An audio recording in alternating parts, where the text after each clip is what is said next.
I would sincerely like to welcome everybody. On behalf of the conference planning team, I am delighted to welcome our keynote speaker, Dr. Ben Mitchell. Ben, pronouns he or they, is a librarian, educator, and researcher with a background in the history of science and medicine, science and technology studies, and neurodiversity studies.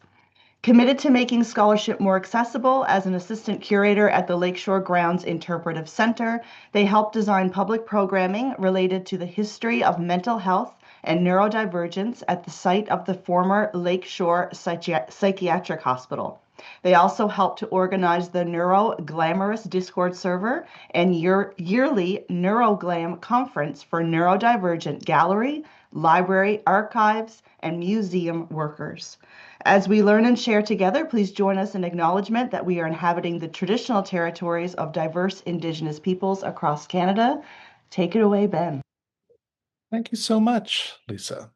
So yes, Rainbows at Night, Neurodiverging Literacy and Librarianship in the Darkest Timeline. But before that, I'd like to do my own land acknowledgement. This work was done on the lands of the Ka'al within the traditional and unceded territory of the Secwepemc.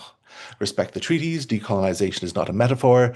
Every time I do a land acknowledgement, I put a loonie aside for the Orange Shirt Society, which is in Squelepton or Williams Lake, British Columbia. I started doing this about 2 years ago. It's been about $160. It really makes me pay attention to that. If you'd like to learn more about the Secwepemc in that particular region, there's a very well-regarded documentary that recently came out called Sugarcane regarding the residential school there. It's a little intense, to put it mildly, but that is where I'm currently working out of. I'd like to do a bit of more general acknowledgements of me, as mentioned. Ben Mitchell, he, they. I'm Nova Scotian British settler from rural Mi'kma'ki, so right here, Nova Scotia. My own settler kind of background. My ancestors are the reasons why there's no oysters in Oyster Pond, Jador, Nova Scotia. That's a recorded fact. And even acknowledging the kind of privilege of being half British, my mother's relatively low class in England was able to come here and not just be a nanny, but be a British nanny, which actually brought with it, relatively speaking, more benefits because of those colonial legacies and power dynamics. Also, apparently I'm related to this person who is, quote, the original, the rot at the core of Halifax's police and justice system. This is in the Halifax Examiner. It's what got me to buy a subscription to the Halifax Examiner. Verdun Mitchell. They're still trying to find out what was going on with him, but I have deep roots in Nova Scotia and also very deep colonial kind of messed up roots in Nova Scotia. So these are things I think it's important to kind of highlight and acknowledge.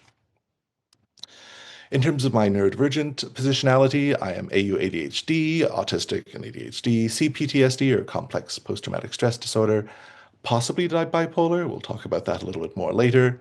Likely have several unidentified learning disabilities such as dysgraphia, and importantly, I'm the neurodivergent child of neurodivergent parents who is late identified. That's not everyone's experience, right? And I think it's important to kind of be open about this, even though it can be professionally dangerous, because generally there's a sense that professional people they don't have manic episodes. Professional people don't have the kinds of trauma that can cause the personality to unfray and unravel in some truly startling ways. Except, of course, we do, these can be very isolating experiences. Then again, in some ways, all of our experiences are isolating. No one else has them. They're ours alone, which is true. Except, of course, other people do have them, right? Which is also true. That's the paradox of experience. And it's a paradox upon which all communities depend. I should do a bit of managing expectations. I'd like to thank the previous speakers and panel for their wonderful kind of overview of neurodiversity. It saves me some work. Thank you so much. It was an excellent overview. But just to kind of briefly talk about it, neurodiversity is a big tent idea with deeply political and liberatory roots. I think that's important to keep in mind, that it goes back to a long legacy of disability activism over multiple generations. The rallying cry of nothing about us without us, Jim Sinclair and the Don't Mourn for Us speech that they gave in 1993 in Toronto. There is a deep history and legacy here, and it's important to have some sense of what that is before you throw around terms like neurodiversity, because oftentimes they can get misappropriated. I don't really think that neurodiversity should be captured by corporate neurodiversity consultants. I think it's fine if it helps a few individual neurodivergent people survive capitalism in that role, but I don't know if it's necessarily the way forward for structural or cultural change. There are also many contrasting viewpoints within the neurodiversity movement. It's a big tent idea, as we mentioned. The challenges faced by and those solutions proposed by DID or schizophrenic communities will not be the same as those faced by ADHDers or autistics, will not be the same as those faced by dyslexic or those who are intellectually disabled. We are a coalition, right? I myself relate very differently to being autistic or ADHD than I do to the manic episode I experienced in 2019. Despite this, we are often, at least in part, defined by that which harms us, which also forces us to find some common ground with each other. Ableism harms us. Neuronormativity or neuroantagonism harms us, right? If I understood the assignment correctly, you've asked me here because of who I am, and I thank you for that. It is truly an honor. And so today I'll be talking about, I was asked to inspire you, but I can't just let that sit. I need to talk about, well, what is inspiration? What does inspiration mean to a disabled person? How has it been used historically? I'd like to talk about concepts of disability literacy and how that relates to concepts of neurodivergence and how it's deeply tied in with labor and the history of labor, the politics of labor. And finally, kind of give some anecdotes about my own experiences as a neurodivergent librarian and library student. Also, trigger warnings. As always, these days I don't really know how to contextualize my world outside of frameworks and histories of trauma. And again, I really don't think I'm alone in this. We've got ableism, eugenics, suicidal ideation, forced labor, drug use, brief mention of the Palestinian genocide, and possibly this brief mention of Nazis. So, being disabled and inspirational. So, some of you might be familiar with the concept of inspiration porn. It's attributed to the disability rights activist Stella Young, circa around 2013, which became much more prominent after her 2014 TED Talk brought it to a wider audience.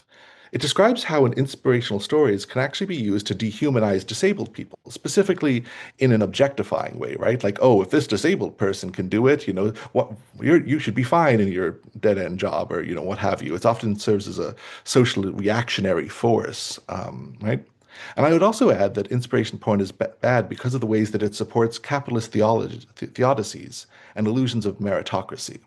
Now, what is theodicy again?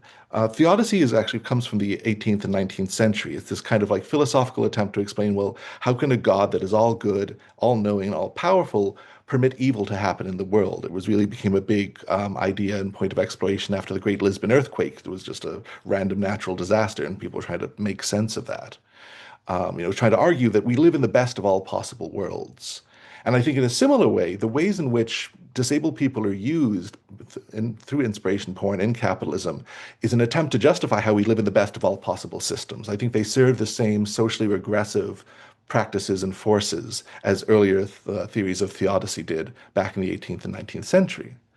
This is one of the reasons why, for example, you may know who Helen Keller is, but you don't often necessarily hear about her being a socialist, what she actually thought and believed. It's just, oh, it's an inspirational story, right? A deaf-blind woman learning to communicate with the world, learning about the world. But actually, when she did, she had some opinions, and it's important to kind of acknowledge that.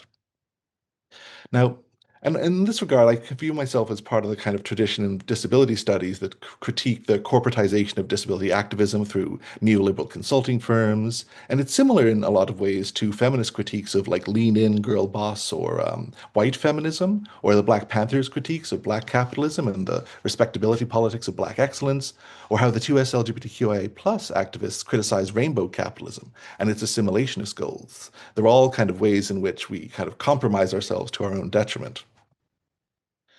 But okay, that's what I'm trying not to do here. Hopefully I succeed. But what am I trying to do then? How do you actually be inspirational rather than kind of a reactive, like, oh, isn't that nice kind of thing? But like, you know, I don't know about you, but it sounds like a lot of us went to a pretty dark place after the American election. These are not gentle times, and even before these times, most marginalized people were no stranger to trauma. Trauma changes the brain, and traumatized people are, by definition, neurodivergent people. I'm going to give a bit of an anecdote. At the Seder this Passover, my partner wrote a commentary in their family's Haggadah on how communities responded to Pharaoh's order that Israelite boys were to be killed at birth. Facing a bleak future, some families opted to separate so that they would not risk having children. Yet Miriam encouraged her community to rebel, saying, quote, "It is uncertain whether Pharaoh's decree will be fulfilled." According to the Midrash, or oral tradition, the midwives Sifra and Puah then organized to assist Israelite women in leaving their homes to give birth in the orchards. The women would hide their babies, and the midwives would tell the overseer that, well, Hebrew women are hardier, and they just give birth before we arrive. Through this kind of like really interesting example of workplace resistance, many of the children survived, and one of these children was Moshe, or Moses. Mati Balakai Botnik, known as the autistic rabbinical student on Blue Sky, suggested an interesting neuroqueering of this story, one in which Moses can be understood as autistic, citing some versions that have him actively worrying about his appropriateness to lead because of some kind of speech impediment, slowness, or otherwise trouble speaking. In this interpretation, Moses is a reluctant leader whose deep sense of justice is rooted in his disabled experience. Now, I should stress, I'm not myself ethnically Jewish, but I mentioned that story of Passover, one that I would not have likely encountered, or at the very least wouldn't have taken so deeply to heart, were it not for the way it was told to me, were it not for the person telling it and my relationship to them, right? That relationship, relationality, is inspirational to me. It is fair to say that I probably would not have been so public with my recognition of the Palestinian genocide had I not spent the past 15 years participating in liberatory Jewish communities in Halifax, Toronto, and even Austin, Texas. Communities for whom speaking such truths as not in our name are a mitzvot, or spiritual duties. Sure, I've studied genocides, their patterns, histories, and internal logics while completing my diploma in German and European studies, but I tend to intellectualize things and just grind to a halt when it comes to practical action. I would have felt bad, I would have felt sad, but left to my own devices, I'm much more likely to take a stress nap about it or play video games about it, if I'm being entirely honest with myself. In this way, sincerity inspires me. A willingness to engage with and sit with difficult truths inspires me. In their own ways, doubt and uncertainty can be the most inspiring things of all, because those are the feelings that ask us to find out more and to try again. Certainty can cause us to never question ourselves, or else to feel certain that everything is pointless and already over. It is the antithesis of inspiration. In that way, inspiration shares many of the same qualities as hope. And in that spirit, hopefully, today I can inspire you as well. Little anecdote. 1992. I am 7 years old and I am struggling to learn to read. It was quite difficult for me. I memorized this book, Little Monsters, by heart, not because I knew how to read it, but with enough repetitions and people reading it to me, I could just memorize it. I would just go over it again and again. At this time, also, writing hurted my wrist, and writing was difficult as well. I start to learn that learning to endure pain is part of what learning is, right? And I think this really highlights how navigating illiteracy often takes as much effort, if not sometimes more effort, and skill as being literate, right? Importantly, literacy and illiteracy always have something to do about power and positionality, because illiteracy is a problem in direct proportion to how little power you have in the world. One anecdote I really like is a YouTuber named Zoe B, and in her video essay, The Adults Who Can't Read, where she talks about this one adult who is illiterate, but at workplaces, if something was posted on the wall and he couldn't read it, but he wanted to find out what was going on, he'd just make a great show of like, can you believe this? What are they talking about? They're doing this to us now? Because he knew that that would start a conversation and then people would start talking about the contents of what was posted, and thus he'd be able to find out what it actually said, right? I think that's a really interesting example of a great deal of knowledge and cleverness and understanding of human behavior that goes into sometimes navigating illiteracy. So what's illiteracy? What do we mean when we talk about literacy? Now, there's oftentimes described as two schools of thought on this. There's the autonomous model, which is kind of a focus on literacy as a sort of cognitive faculty, something deeply physiological, the neurological capacity to acquire some form of writing technology. Now, but also importantly, this kind of view of literacy is traditionally associated with eugenic ideologies of intelligence testing and discourses of deficits, right? It's from this model that we tacitly get the idea of illiterate as an insult for being inherently unintelligent, and that is a bad thing.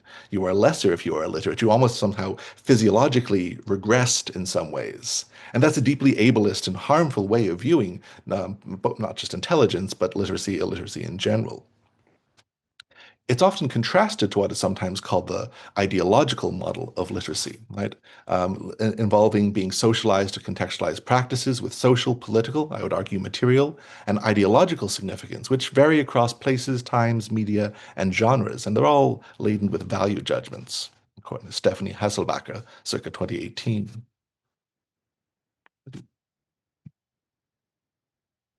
So I think it's better to kind of understand literacy as an understanding of systems of meaning making in different contexts, right? And being literate in an area is not actually the same as knowing its facts. By training, I'm a historian, and I know that, knowing history is different than historical literacy. If I just say, oh, in 1492, Columbus sailed the ocean blue, okay, that's a date, but like it doesn't help you understand anything about what that means in context, how historians explore the difference between primary and secondary sources, the political weight of history, the difference between textual histories versus archaeological histories. It doesn't help you understand the very complicated ways in which that statement itself relates to contemporary concerns, right? Or why there's a statue larger than the Statue of Liberty dedicated to Columbus in Puerto Rico to this day. That blew my mind when I learned that. Much the same way, I find some of the people who are the most kind of new atheist and obstinate about like science are not practicing scientists themselves, but for people for whom they just learn the facts and don't necessarily appreciate the histories, politics, methodologies of practicing scientists, right? Those can be very different things. Literacy is always about complicated systems of meaning and meaning making. And part of that is how meaning is contested, revised, how it's a conversation. I would also argue because of this that I prefer talking about literacy rather than critical thinking because it's still kind of reified as a bit of a value, intrinsic value or something. I kind of think of it as critical thinking as common sense for folks who like to fancy themselves as intellectuals. Literacy is a general skill, but it's always tied in with domain specifics, right? I am not labor literate, as I'm increasingly finding. I don't really know how to navigate labor law and politics and unions and employers, which I think a lot of us should get better at. I've recently come across a situation where I really needed to know that stuff. I'm not culturally literate about the Druze as a people, but I think I can say that I'm reasonably literate in disability cultures, especially those cultures to which I specifically belong.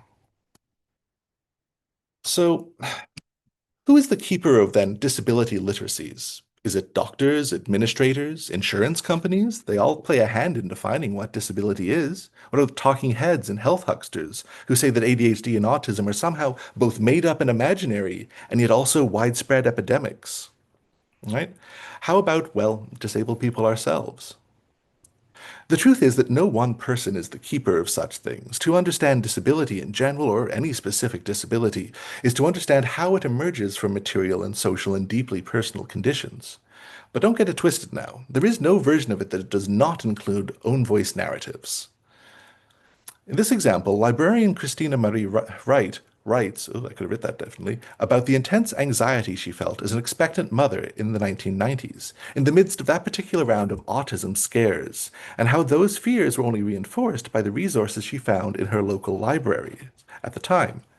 Later, when her children were themselves identified as autistic, she struggled to reconcile what she knew about them as vibrant, dynamic people with the tragic and dehumanizing depictions pushed on her by professionals and the, quote, autism warrior parent publishing industry. It wasn't until discovering small, own voice led library initiatives such as the Ed Wiley Autism Acceptance Lending Library and the Neurodiversity Library movement that she started to see just how widely own voice and professional narratives could differ, and thereby came to understand herself as autistic as well. Her story highlights for me how libraries are never neutral, and how they have not, in fact, always been the guardians of literacy that they like to imagine themselves, because they have not always questioned what is even meant by literacy, what is meant by disability, or what is meant by autism. By some analogy, I consider it to have some things in common with what is called the whiteness of practicality, right, by David James Hudson. This is the way in which disability and concepts of expertise are often unexplored in the daily concerns of library workers. You know, how common sense appeals to just getting the job done and concerns of the here and now, obscure systems of oppression under the guise of practicality, which really has always been the logic of expediency, right? I'll just leave this up on the screen. I won't read it in full, but I highly recommend reading David Hudson's work there. It's, I think, very important. And I think by analogy with the ways in which, Hudson says that actually this emphasis on practicality in libraries can hide a lot of white supremacy, I also think that there's an analogous process whereby it can hide a lot of neuroantagonism or ableism within the kind of logics and rhetorics of, neoliberal austerity, practicality, just getting the job done, the expediency of budgets, and what have you. Now, modern disability and neurodivergence are inextricably tied in with work, labor, and the logic of mass administrative systems, right? Um, and in the historically, right, neurodivergent or mentally ill people, particularly in the late 19th, early 20th centuries, were given a process known as moral treatment. Now, there was a lot going on in it, but kind of one of the key aspects of it was basically put us to work, particularly for the benefit of others. Going over the annual reports of the former Lakeshore Psychiatric Hospital from the period, they read a lot more like the business proceedings of any small agribusiness. They're like, oh, we had this many eggs and this many potatoes and this many cows and pigs. Like, it was kind of a work camp. It was a pleasant work camp. They emphasized, clean air, clean living. It was much better than the earlier asylum model, but it still was a site of labor exploitation at a massive scale. And this was not unique to that location. It was ubiquitous across the English-speaking and kind of European worlds. Nowadays, we don't have that same model, but for the unemployed, homelessness is now the modern day asylum in a very real way, and I'd argue that it is just as cruel, if not crueler. You know, for me, as a neurodivergent person, being a silly little guy that people often find either charmingly strange or else weirdly off-putting, with little in between, wouldn't be so dangerous for me if I didn't have to work to live. I wouldn't have to socialize like my life depends on it, which sometimes I feel like it does, right? You can't ignore the labor dimensions of disability. Now, administrative systems still determine the value of disabled life and whether or not it can be ended. Disabled people are often not only defined by, but are also demonized in direct proportion to how valuable or worthless we are seen to the colonialist capitalist project. Sadly, you don't even have to be a fascist to be a eugenicist, right? There are many neoliberal ways to be a eugenicist as well. This is why I've been watching the expansion of MAID, or medical assistance in dying, in my communities with a growing sense of dread. Canada is now the world's leader in MAID deaths, and it's going to be expanded, if according to the current trajectory, to include any kind of mental illness after 2027. And this worries me because it is often presented directly in relationship to how employable I'm seen as a disabled person. And that's something that sometimes legitimately keeps me up at night. I'd also like to argue here that accommodations are barriers, right? This is a similar note, but a less dire scale, that these are similar administrative logics. If you've not had to navigate systems of accommodations before, the idea that accommodations themselves are barriers may strike you as perhaps counterintuitive. And I'm not saying that our places of living and working shouldn't be made accessible. I'm saying that systems of accommodations, like means testing, are structurally punitive and gaslighting systems. They are about limiting and controlling access to accessibility, not about providing it. Its views of accessibility as a scarce resource, only to be doled out to the most worthy, the most disabled, just like the worthy poor of earlier generations. For myself, everything that has made my working life accessible has come about specifically because I didn't have to ask for accommodations in advance. It was either built in to my environment or I was given the freedom to work in the ways that I work best, right? Because administrative systems are professionally, legally, and structurally incentivized to focusing on limiting liability and do the bare legal minimum, not more. At best, they're a basement, not a ceiling, and the basement can be very deep indeed. Oftentimes, they take the place of medical and cultural systems to adjudicate whether or not we are the worthy disabled or whether or not we are fakers, right? When it comes to disability, almost everyone wants to be a cop or a collaborator, it seems, harassing wheelchair users who can stand for periods of time, or low-sighted people who can still technically see, but also do benefit from using a cane, autistic people who, and I kid you not, I have been told this myself, appear to have a sense of humor. Well, the joke is on you. I do not have a sense of humor.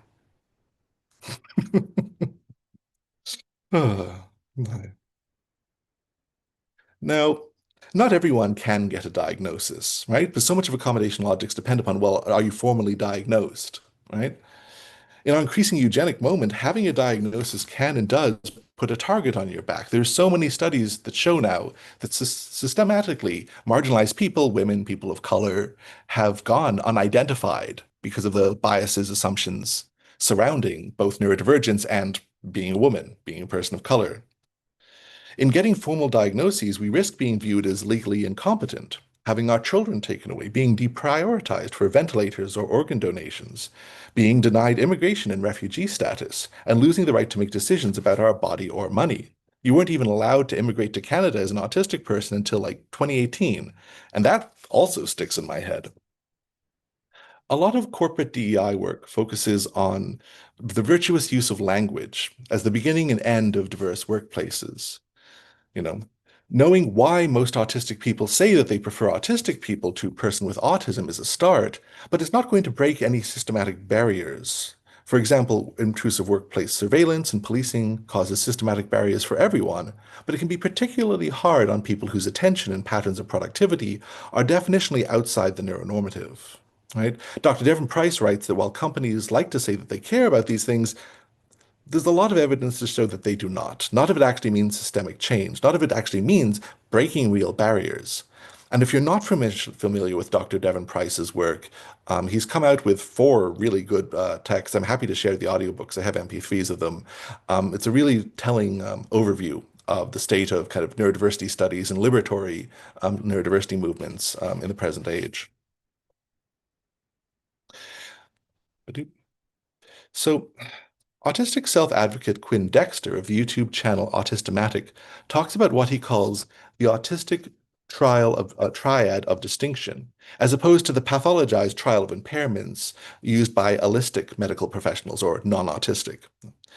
The distinction he makes is of senses, emotions, and veracity. Sensory and emotional differences are not identical to, but are more legible to traditional accounts of the autistic experience. In particular, many autistic and/or ADHD brains do not habituate to novel stimuli in the same way as the neuronormative or neuromajority. Sometimes our sensory thresholds are lower or higher than the average, and we don't always physiologically get used to sensations in our environment. Indeed, in some instances, the intensity of the experience only increases with inescapable exposure. But what I really want to focus on right now is what Quinn describes as the third point of the triad of distinction, what he calls veracity. It is also a general idea highlighted by Dr. Price in his work, and it's why Dr. Price says that autistics make better whistleblowers and truth tellers, even though statistically this tends to cost us. In this context, one of the biggest issues he focuses on for making neurodivergent life better is collective bargaining power, a position which does not always make him popular in the diversity consultancy industry.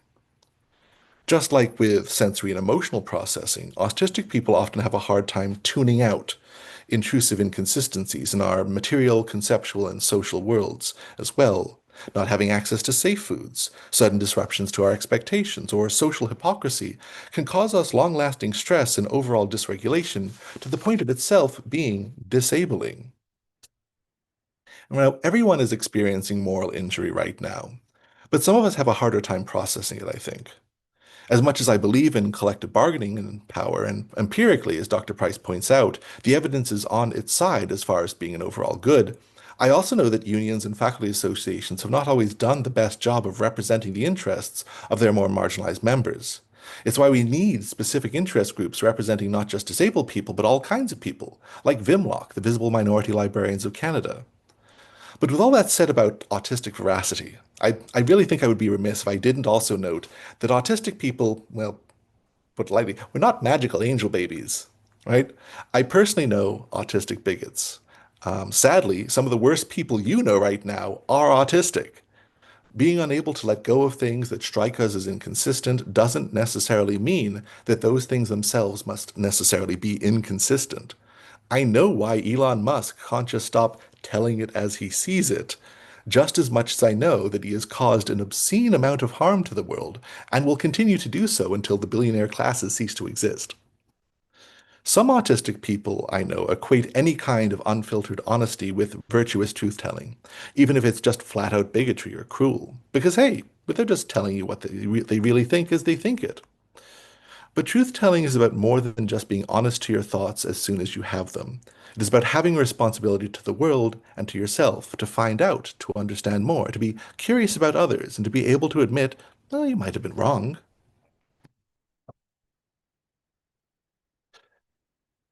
There are so many ways our neurodivergence is made disabling by the quote normal systems of labor. This is especially true when it comes to hiring practices. In the journal Neuroethics, Boek de Vries, sorry, it's probably Dutch, has recently made a case against job interviews for anyone, not just autistic people. Interviews are an objectively poor way of assessing a person's suitability for a task, especially for us neurodivergent people. A 2017 study in the journal Scientific Reports found that it takes mere seconds, for the average allistic person to get a negative impression of an autistic person based on vibes alone. That's the technical term for it. It's not really the technical term for it. However, the same study also argues that these swiftly crystallizing biases, quote, disappear when impressions are based on conversational content lacking audio-visual cues, suggesting that style, not substance, drives negative impressions of autism. Text-based communication often. There is very little, I'd argue, that is rational about the way that skills and tasks are assigned in our society. So much that needs to be done goes undone because it simply is not profitable to a relatively small number of people. So much that is done doesn't need to be done, well, for the very same reason. Current hiring practices, such as interviews, they come from somewhere, right? They have a history. They could go away, perhaps replaced by job simulations, work samples, portfolios, paid trial runs, or other things I haven't even thought about. As it currently stands, they are mainly a way of putting an objective-seeming metric onto a committee's decision to hire candidates with similar qualities to themselves in order to proactively furnish evidence against charges of hiring malpractice in the event that someone does challenge the committee's decision. They are often more about rationalization than they are about rationality. I mean, how could they be? How do you even put a metric on a person? Should you? I mean, I know we still have to make decisions, and we do have scarce resources and things aren't great right now. They have to be based on something. But I also think that there's something deeply wrong with our taken for granted practices of human sacrifice masquerading as meritocracy. Relatedly, even after a neurodivergent candidate manages to clear the hurdle of job-seeking process, it's still not over for them, right?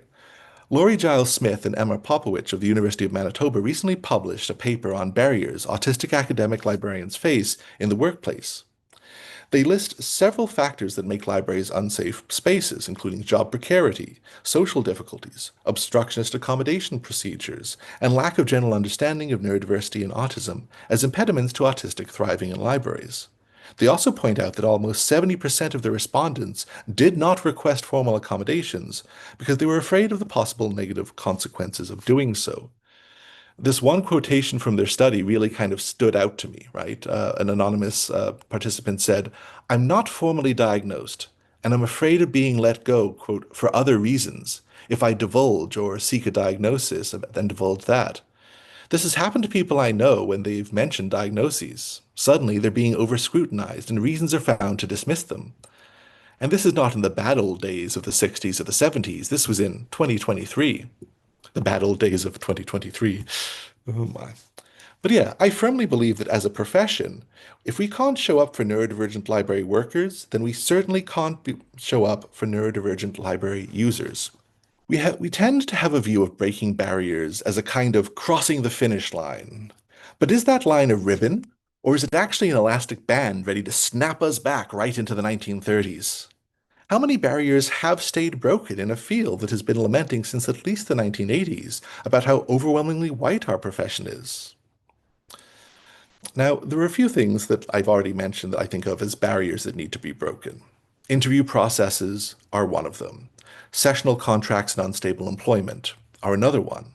Elitist professional norms are a big one, right? The norms of dress. I've made a choice to enter into my Crow Witch era, and that might come back to bite me, but I want the world to be safer for neurodivergent people to just look the way that it's most comfortable for them to look. Relatedly, in terms of elitist professional norms, I was once chided by an interviewer in a post-interview discussion that if they had seen that I had earlier accepted a job that they personally deemed to be beneath me, that I took just to survive capitalism, then they would assume that I couldn't handle a job that had more responsibilities. Well, sadly, it's always struck me as weird that you can't put survival on a CV or a resume. So many of the prescriptive norms of professionalism are in place specifically to exclude marginalized peoples, those who have had to put a lot more work into survival itself. Also, understaffing and over surveillance are accessibility issues, right? You can't have flexible work arrangements for your employees if there's no one around to take over or share duties when people need that flexible work. Surveillance is often a corporate response to understaffing, and as we've already just mentioned, punitive and exclusionary to those who don't work in the same way as everyone else. Wages are also an accessibility issue, right? Money is a prosthetic.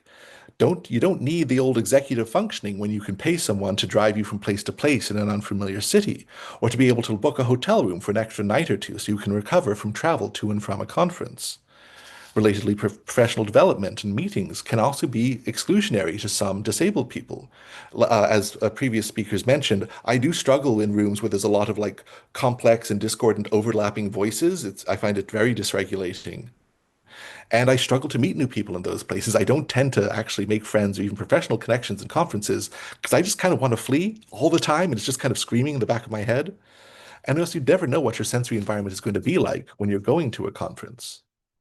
It might not seem it, but sometimes I find physically speaking and simply existing in corporate meeting spaces to be taxing, especially in contexts where I'm not just monologuing, as I am now. This is much easier for me when trying to figure out how to take turns in speech, or even trying to assess if what I have to say is wanted in the conversation. Being able to contribute via text not only lets me compose or recompose my thoughts as necessary, but by sending it as a text, I feel far more likely that my comments will be picked up if and only if they resonate with people, if they want to respond to them. Relatedly, cultures of silence and of smothering. I think there's some connection between professional norms surrounding how we don't talk about our wages or our legal struggles, we don't publicly complain about our workplaces, and we don't talk about our disabilities. We are told our silence keeps us and others safe. But I would ask, safe from whom? I want my workplaces to be better. I hope we all want our workplaces to be better. This silence keeps us distrustful of each other and isolated, easier to control, easier to exploit, easier to throw away. In contrast, I think many top-down workplace wellness initiatives demand a kind of coerced intimacy that can also be very harmful to neurodivergent or otherwise marginalized peoples.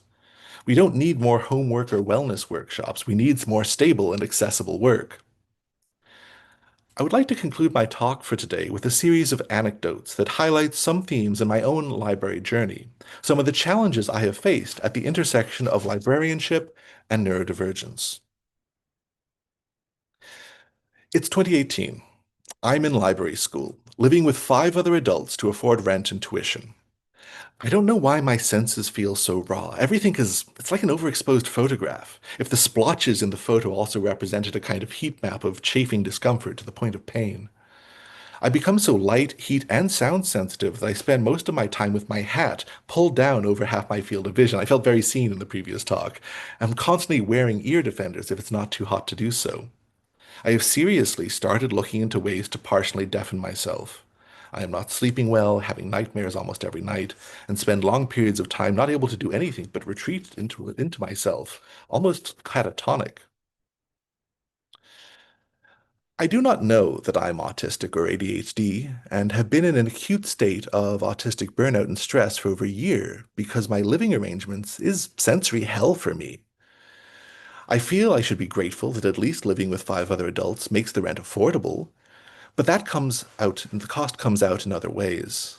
It will be another year until I learn that one of my roommates, recognizing my sensory distress, took advantage of it to keep me out of common spaces when he wanted him to himself. I felt very trapped. I do finally go to a doctor, trying to find out, well, what's going on with me? And he tells me I'm autistic. That was not what I was expecting. I wasn't prepared for this. I didn't want this. I didn't understand this. And so I wasn't graceful. I argued with him. He kept on repeating that anyone could be autistic, doctors and lawyers, over and over. I'm now very grateful to that doctor, and I wonder, honestly, if he too was autistic, given the way that he kept on repeating, doctors and lawyers, doctors and lawyers. It stays in my head to this day. Between all of this and having previously been a professor myself, I make a poor student in library school. I often disagree with pedagogies and pretenses. A professor tells us that we're the University of Toronto. We're a world-class institution. We care about theory here. If you want to learn cataloging, you can go to Western. And then shortly follows it up with a reflection worthy of the Vocational Awe Hall of Fame about how libraries are concerned with, quote, the good, the true, and the beautiful. I raise my hand asking, but isn't it the case that the true is not always beautiful or good, just as the beautiful is not always good or true? I am told that, quote, we do not have time to open that whole can of worms right now. We care about theory here. Ugh. I would have liked to have learned more about cataloging in library school, if I'm being entirely honest. It is 2019. I am 33 years old and I am struggling to learn to read. I am trying to finish my MLIS while in the midst of a medication and pot-induced manic episode. It turns out that an unidentified autist living in sensory hell for over 2 years can't medicate their way to wellness. My roommates at the time, tired of my sadness, ply me with pot, telling me it will help me sleep. It does not. Only in retrospect do I realize that I was just too stoned to care that I wasn't sleeping, which is a very different thing. Now, you have to understand, because it often scares a lot of people, mania is an altered state of consciousness, and it can go on for days, even months. Mine lasted a little over 2 months, right at the start of my last semester of library school. Navigating accessibility services while manic was only possible because all but one of my professors didn't need a formal accommodation request. The one who did made it very difficult for me because again, I couldn't function. I couldn't work for over 2 months. One of the frightening things about my manic episode was also, though, how it forced me to realize things about how badly my living situation was treating me. I hastily move out into a sketchy basement apartment that I cannot actually afford by myself. And with the mania, I have 1,000 ideas and 1,000 words a minute. I can't focus on a single thing, and yet I want to do absolutely everything. Everything was a yes. Everything was a why not, sure, until it wasn't.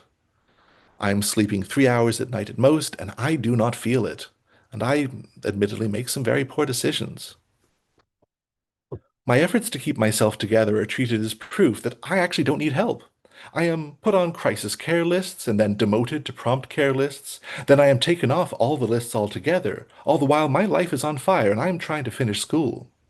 But because I am trained to appear articulate, to be seen as human, no medical provider believes me when I say explicitly and clearly, I am in crisis.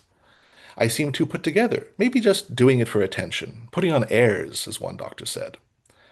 I am afraid that I might hurt myself in this state, but am basically told to come back when I actually want to kill myself or kill someone else. None of it made sense to me at the time, it still doesn't. Perhaps it's classic autistic literalism, but if I wanted to kill myself, then I would do it. If I was afraid I might kill myself, then I would come and get help, which I was doing. But help was not coming. I don't think I'm a god or a messiah or anything like that. You hear about that a lot with manic episodes. No, instead, I was just driven by a profound and overwhelming sense that if anyone was going to fix the world, they would have done it by now. It was up to me. What a terrible burden to feel, right? And still, what a terrible egotism as well, to imagine that you alone can fix all of the world's problem.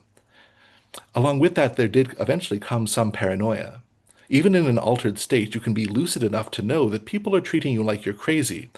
And so instead of talking about what I was feeling and going through, I kept my fears to myself, until at last every terrible thing I could imagine seemed true, immediate, overwhelming, and even eternal. I start giving away hundreds of dollars to panhandlers around Bloor and Spadina in Toronto. No one else was doing it. Remembering also, though, I am now in a basement apartment that I cannot afford. I do manage to graduate from library school, but before the end of the summer, I am left with only two options: homelessness or leaving Toronto and moving in with my parents, actually here in Hansport, Nova Scotia.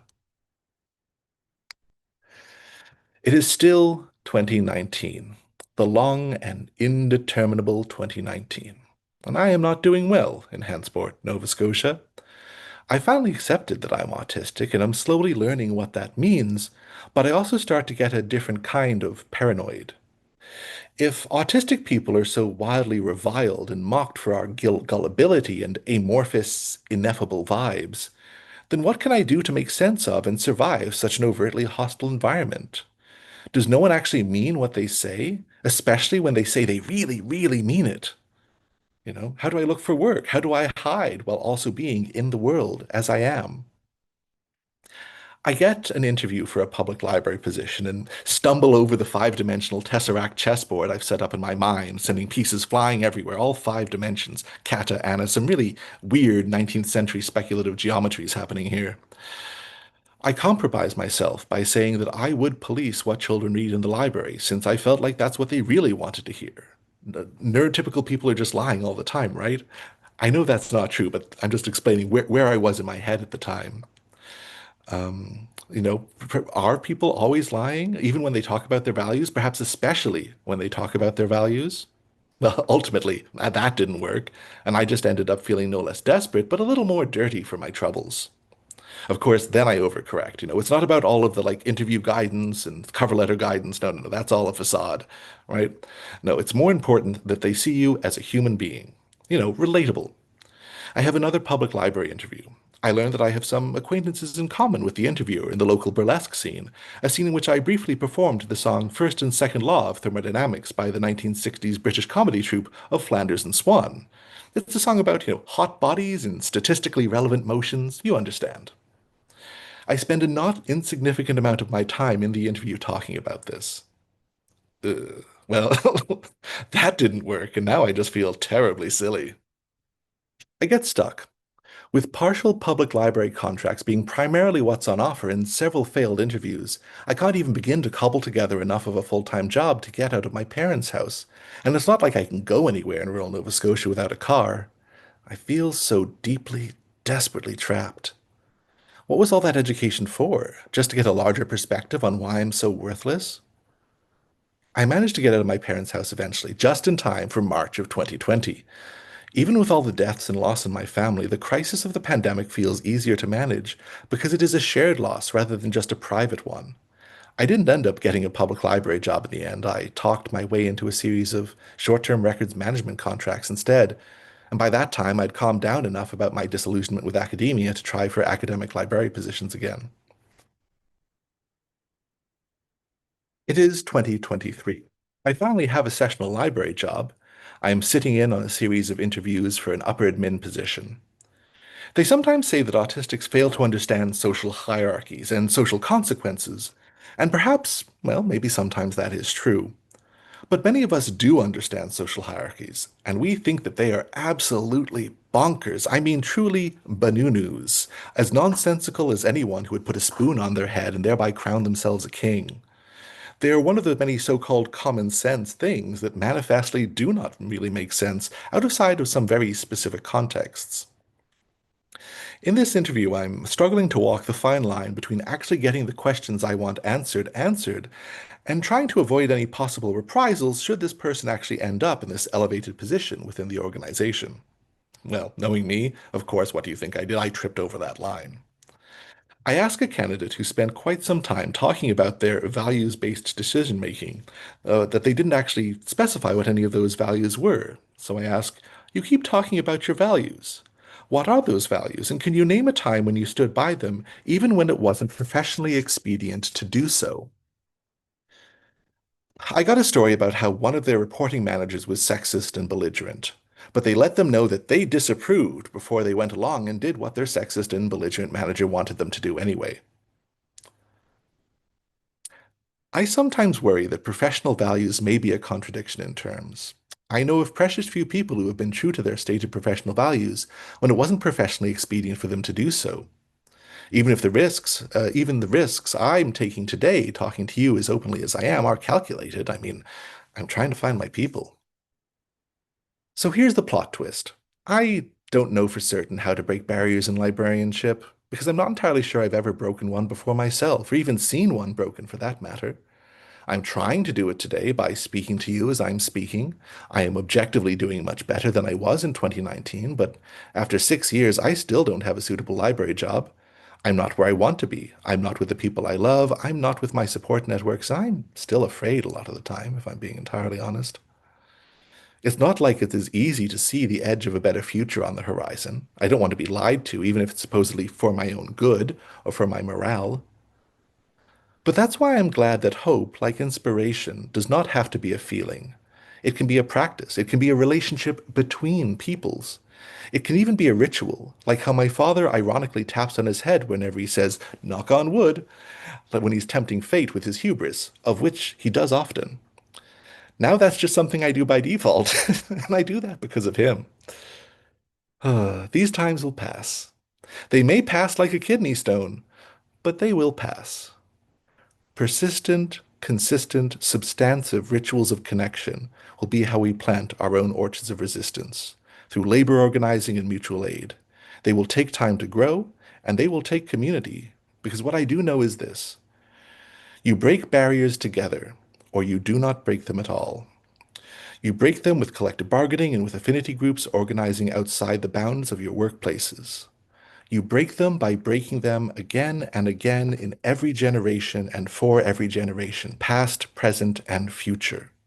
You break them by striving for your better selves, and you break them by doubting what you have been told is normal, what is practical, what is professional, and what is the way it has always been and must be.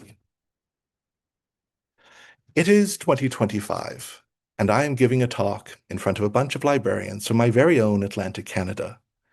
Have I said too much? Have I said too little? Or have I said exactly what you needed to hear to be inspired? I guess I'll just have to wait and see, because inspiration is not a sedative. It is a chain reaction, and I really look forward to seeing what you do with that. Thank you. Thank There's my you so much, Ben. That was fantastic. Thank you for sharing your journey with us and sharing your perspective and all that context. Um, Thank you for trusting us with that. So we greatly appreciate it.